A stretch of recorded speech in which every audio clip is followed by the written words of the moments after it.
No üldiselt ma rääkisin maailmale sellest, et kõige tähtsam võidusõitu puhul ikkagi on võidusõitja, et auto ise ei sõida mitte kusagile.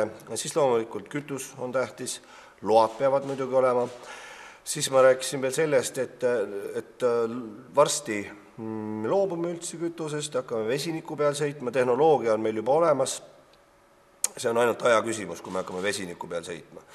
Siis ma rääkisin veel sellest, et hiljaaegu lõhuti mul võistlusautol kütusepaak ja emeti sealt kütus välja, varsti on ka sellele probleemile lahendus, sest me hakkame kasutama päikeseenergiat. Mul löödi kangiga see kütusepaak puruks, aga ma ei ole veel kuulnud, et keegi oleks nagu kangiga päiksesse löönud, eks ole.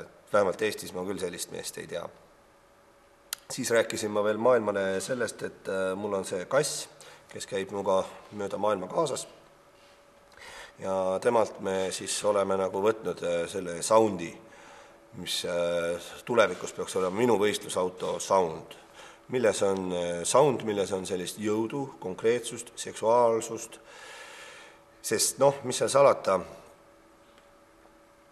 motomaailma ümbritsevad naised ja see lihtsalt tõmbab neid ligi ja mida rohkem, seda parem.